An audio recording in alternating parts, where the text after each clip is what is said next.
Alright, you guys, last video section here. What we're going to take a look at to wrap up is how we can work with absolute value inequalities when they're applying to real-world problems.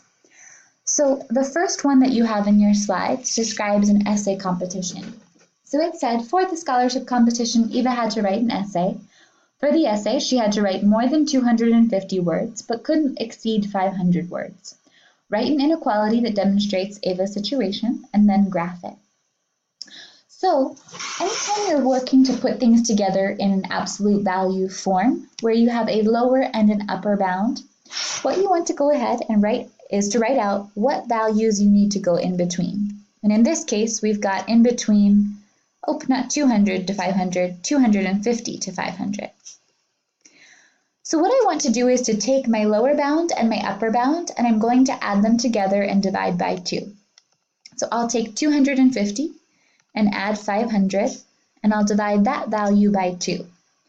So in this case, that's going to give me 750 divided by 2, which is equal to 375.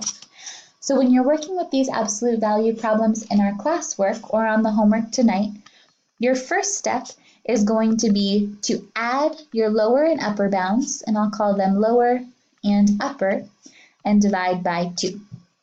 So that's our first step.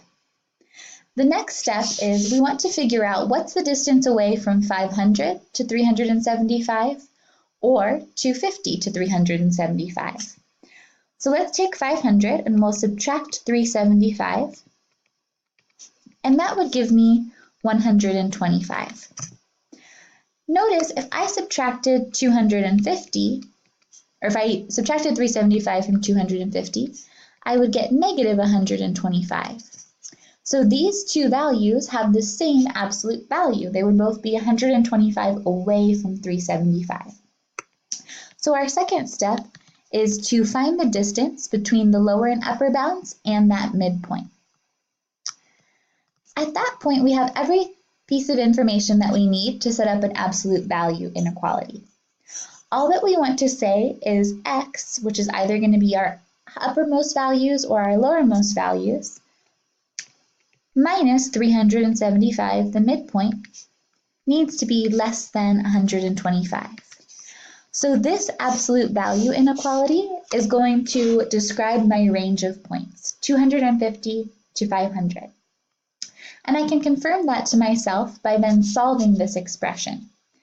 I can take the positive component, x minus 375 is less than 125, and I can take the negative component where I say x minus 375 is greater than negative 125.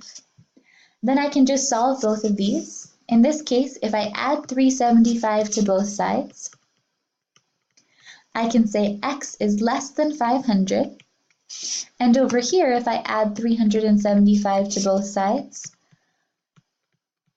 negative 125 plus positive 375 is going to be 250. So x is bigger than 250, but less than 500. That's exactly the range that we wanted to express, but we wanted to do so using the absolute value inequality that we have here.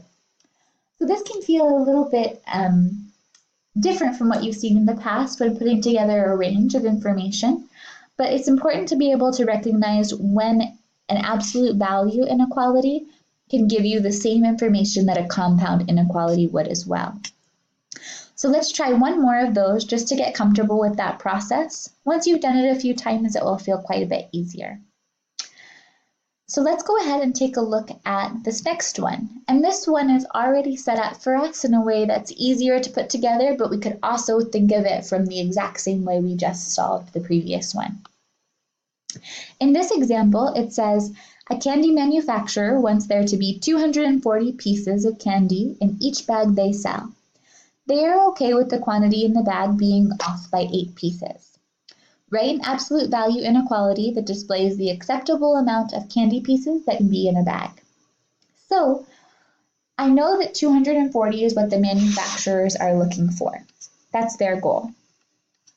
But it says it's okay if it's off by 8 pieces. So that means there could be up to more than 8 pieces or down to less than 8 pieces. So that means if I were to add 8 to this quantity, I would get 248. If I were to subtract 8 here, I would get 232. So in the previous problem, we would have been given this value, 232, as our lower bound and 248 as our upper bound. So 240 is that number that's right in the middle. So in this case, I can just say x minus 240 is going to be less than or equal to 8. Because as long as my distance from the number of candy pieces to 240 is less than or equal to 8, I'm going to be within this range of 232 to 248. And I can prove that to myself by solving out the inequality. So I can say x minus 240 is less than or equal to 8, and x minus 240 is greater than or equal to negative 8. So I can add 240 to both sides, 240 over here as well. So I'll have x less than or equal to 248. If I add 240 over on this side, adding 240 to negative 8 will give me x is greater than or equal to 232. So my candy pieces need to be more than 232, less than 248, and that's what we identified with our range here. So this is our final answer, just the inequality that's saying the amount of candy in the bag minus 240, that distance needs to be less than or equal to 8. So we're always looking for these kinds of problems, x minus some value within the distance from that value to your lower bound and to your upper bound. And again, we'll keep practicing with these next week when we come back, but you have a few on your homework to try and see if you feel comfortable looking for some of the pieces of information to put together into that absolute value inequality. So that's all for new material. I apologize that it had to be broken apart a couple of different slides or different video pieces with the slides. My recorder was just cutting off at different points. So if you can go ahead and get started on tonight's homework, it shouldn't be too bad as far as the number of problems. Most of them are just solving those absolute value inequalities, one different step as far as flipping the sign from what we saw yesterday. And then you've got just a couple of those application problems trying to put together that one inequality. Please email me if you have any questions as you're working through. I'm here to help with any of those you might have over the weekend. Otherwise, I hope you enjoy your long weekend and get some rest, and I'll see you guys on Tuesday.